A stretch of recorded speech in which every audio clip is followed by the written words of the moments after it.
Président de l'ADR 47. Vous pouvez nous expliquer ce qu'est la ADR 47? Alors l'ADR 47, ADR, ça veut dire Association pour le développement de l'agriculture et le milieu rural. Mais c'est peut-être pas très explicite comme ça. La mission de l'ADR, c'est d'aider à l'installation et à la transmission des fermes, donc installer de nouveaux agriculteurs.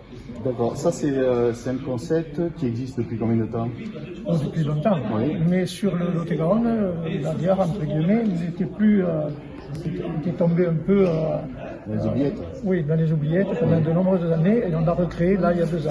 Ah oui, c'est assez récent. C'est assez récent, donc ça permet à ceux qui veulent s'installer dans le monde de l'agriculture d'être soutenus, c'est ça? Oui, alors dans ce genre d'agriculture, c'est pour ça que nous avons monté ces fameux drive fermiers, oui. C'est-à-dire dans une agriculture paysanne qu'on appelle, c'est-à-dire où la plupart des agriculteurs sont en recherche à la fois de qualité, mais aussi de vente directe aux consommateurs. Donc vous vous êtes associé avec la CAGEC, expliquez-nous un petit peu, vous collaborez pour ce genre d'initiative? On a repris, on se sert de la plateforme CAGEC Internet, et on a fait un montage pour que ce soit une CAGEC collective, c'est-à-dire que le consommateur fait sa commande, il commande à plusieurs producteurs à la fois, et pourtant il paye une seule fois. Et après c'est nous qui redispatchons le prix de ce qui a été payé pour une CAGEC, on le redispatche à tous les producteurs qui se retrouvent dans la CAGEC. D'accord. C'était ça l'idée, quoi, de faire un service un peu collectif pour que les gens ne se déplacent qu'une fois. Voilà, on nous a expliqué que les gens commandaient sur le site, et là ils vont faire le drive, et puis ils récupèrent leur commande, ça va très vite. Voilà, en fait. Comme un drive classique de supermarché, sauf que justement c'est un peu piétonné au supermarché, parce que c'était l'apanage des supermarchés, de la grande distribution, et là on a repris en formule justement producteur fermiste, c'est-à-dire vente directe. C'est la même chose que les drives, où on met directement la cagette déjà payée dans le coffre du client. Il n'y a pas de contact, donc dans cette période de crise, c'est parfait.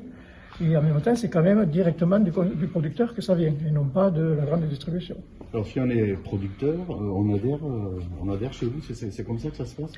On adhère dans un premier temps, on ne cherche pas à faire adhérer les gens. On fait un certain nombre Par exemple, la première étape, c'est qu'on fait des cafés installations, on appelle. Donc ça veut dire que là, on fait venir des gens spécialisés sur une thématique.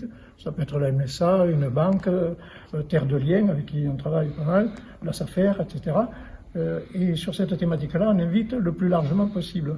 Donc aujourd'hui, avec les réseaux sociaux notamment, l'info circule bien. Et on a des gens qui sont certains des porteurs de projets, comme on dit, c'est-à-dire qui sont tout près de s'installer, mais d'autres qui ont juste une idée, une vague idée, et qui viennent pour se renseigner, d'échanger avec des gens, des agriculteurs déjà de métier, avec les gens qui sont venus intervenir sur la thématique du jour.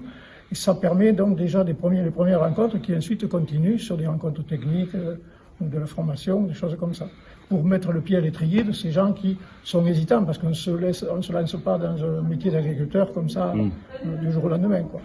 Alors le drive, bon alors, vous êtes obligé de faire ça, donc parce qu'il y a ces mesures sanitaires et tout. Et ça peut rester à long terme. Hein. Si nous, avec l'ADR, on y met autant de moyens, parce que là, ça nous coûte. Hein, ça nous bouffe tout le temps de la salariée, quasiment. Donc, pour le moment, elle ne fait rien d'autre, quasiment. Et sans parler de nous, les bénévoles, qui passent aussi un temps fou. Donc, ce qu'on a fait, c'est parce que, oui, on mise sur l'après-confinement. Sûrement, ça ne pourra pas continuer exactement dans les mêmes formes, avec la même intensité.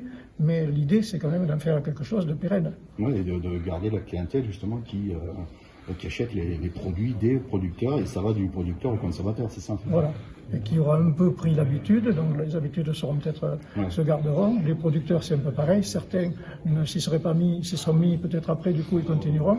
Donc on estime qu'avec un peu de chance, peut-être avec une intensité moindre, comme je disais, mais ça continuera après, et c'est ça qu'il va falloir travailler après. Merci.